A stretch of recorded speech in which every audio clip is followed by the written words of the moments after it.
Ô, Daniel, em relação a esse Papa, o sucessor do Papa Francisco,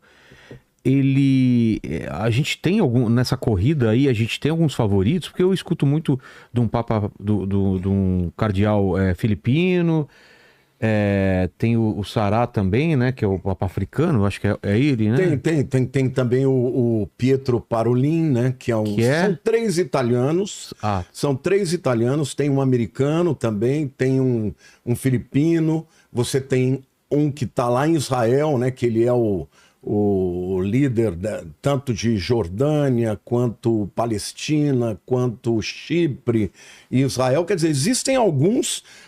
Eu tenho o nome desses todos aqui. Mas é aquilo, se as profecias no caso de São Malaquias e também essa visão do do Apocalipse, essa Apocalipse leitura. 17, teria que ser um papa italiano, né? É. O que você acha, Daniel? Para onde está se encaminhando e em relação à profecia também? Que leitura que você faz em relação ao Então, sucessor? eu fiz um exercício interessante, que é o exercício de tentar comparar o filme O Conclave com os cardeais da vida real. Porque existe essa comparação, né? Para quem conhece, por exemplo, o livro, em português ficou O Último Papa, que é do ex-jesuíta Malachi Martin, né? Malachi Martin foi um autor muito importante, porque ele era o insider do Vaticano, ele era assessor do cardeal Agustin Bea na época do Concílio Vaticano II, o cardeal Agustin Bea era um dos mais importantes nesse evento de modernização, que foi o Concílio Vaticano II, uma grande vitória, né, para os progressistas. Então, no filme, no livro O Último Papa, em inglês o título é Windswept House. Ele contou uma história ali que ele diz que é 80% realidade, só que passada por uma ficção. Então, ele inventa nomes fictícios para figuras reais. Eu consigo fazer esse exercício com o filme O Conclave, ainda que o filme seja uma ficção, mas você consegue identificar várias equivalências, né? No, Dentro da realidade, né, dos que existem, tá? Por exemplo, a gente tem o Pietro Parolin, né? O Pietro Parolin poderia ser o cardeal Thomas Lawrence. O cardeal Thomas Lawrence é aquele cara do Ralph Fiennes, né? Que foi o cara que era o chefe ali o decano, né? Do colégio dos cardeais, Ele né? é o Por que secretário de aparece? Estado. Ah, é? É o Secretário de secretário de Estado Estado. do Vaticano. Exatamente. Seria Obrigado equivalente aí. ao primeiro-ministro, né? Tá. Exatamente. Ele que coordenou ali todo o A evento, votação. né? Isso, a liturgia e tal. Então, assim, o Parolin, assim como o Lawrence no filme, ele é um moderado, né? Com papel central na organização ali do conclave, porque Parolin é o cara que vai comandar o conclave na vida real, né? Então, tem uma direta equivalência. Se no filme um cara chamado fictício, Cardeal Thomas Lawrence, comandou, na vida real, o Pietro Parolin que vai comandar, tá? Então, assim, o Pietro Parolin é um candidato também, assim como no filme o Cardeal Thomas Lawrence também era um candidato, recebeu alguns votos, né? A gente no filme tinha aquele cardeal Joshua ADM, né? E alguns acham que ele poderia ser um equivalente na vida real com o Robert Bessungo, né? Que também está disputando aí.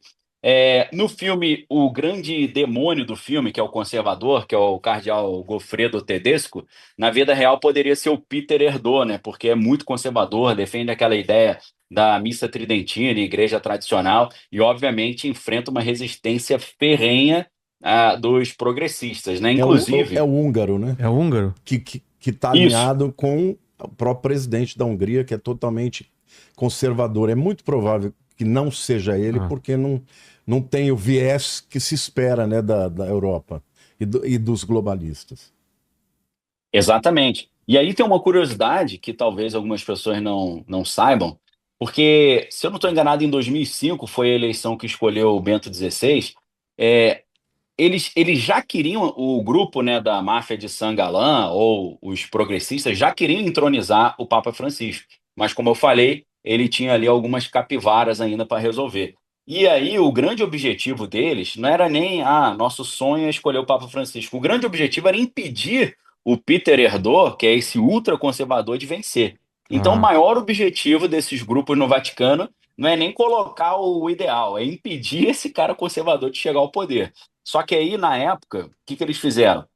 Como o nome do Jorge Mário Bergoglio, que virou Papa Francisco, não conseguiu ascender muito, porque ele mesmo falou, não quero, né? Na época, o Papa Francisco falou: ó, melhor não botar meu nome, não, que eu ainda estou resolvendo os probleminha. Isso vai trazer problema para mim e para vocês. Então ele falou: tô fora. E aí esse grupo escolheu o Bento XVI, que o Bento XVI foi tipo assim, um menos pior para eles, mas o grande objetivo seria evitar o Peter Erdó de chegar ao poder, assim como no filme a gente viu o cardeal Goffredo Tedesco, que é aquele ultra conservador, né? E a gente tem também o cardeal da vida real, né, o Pier Battista Pizzaballa, né, que no filme poderia ser o Vincent Benítez, né, que é esse... É chato, ô Vilela, pode dar spoiler do filme, falar como é que Pode termina sim, lá? pode sim. Já tem um tempinho o filme também, né? Quem não viu deu mole, né? Então, o cardeal Vincent Benítez é esse cara que ninguém conhecia no filme, que ele chega É. do nada e todo mundo fala: não, mas você não é cardeal, não te conheço. Aí eles levantam os documentos e descobrem que o Papa que faleceu, o filme não dá o nome, claro, para não deixar evidente que está falando do Francisco. E aí eles falam que ele foi escolhido secretamente, ou seja, eles chamam isso na doutrina católica in pectore, né? Então, o Vincent Benítez ele pode ser o Pier Battista Pizzaballa. Por quê? Os dois são outsiders, tá? Com perfis assim mais humildes, mais reformistas e tal, e surge como uma surpresa, né? Agora, tem muita gente que acha que o cardeal Vincent Benítez, que é o outsider que vence, pode ser o Luiz Antônio Tagle, né? Porque o Luiz Antônio Tagle, o cardeal da vida real, ele é asiático, ele é mais jovem, tá? E ele é um cara ali que seria uma oxigenação, seria ali seria um renovo para o Ô, Vaticano, tá? Daniel, Eu o- agora que eu lembrei que o Lamartine, pastor Lamartine falou que não tinha visto o filme, né? Ai, não, acabei dando não. spoiler, pastor, perdão. Não, que isso. Eu Não, vou, eu vou sair daqui e vou assistir. não, e o pessoal que tá aqui no chat falou: não adianta você dar spoiler, que eu não vou lembrar o nome dos personagens do filme mesmo, fica tranquilo. Não, mas a minha questão é o É, seguinte: o Pizzaballa, pelo fato dele sim. ser o patriarca lá das regiões de Israel, Palestina, você não acha que ele, se houver um viés aí de fazer um acordo entre as religiões, ele seria interessante nesse sentido? 100%, pastor, muito obrigado, tá? Por quê?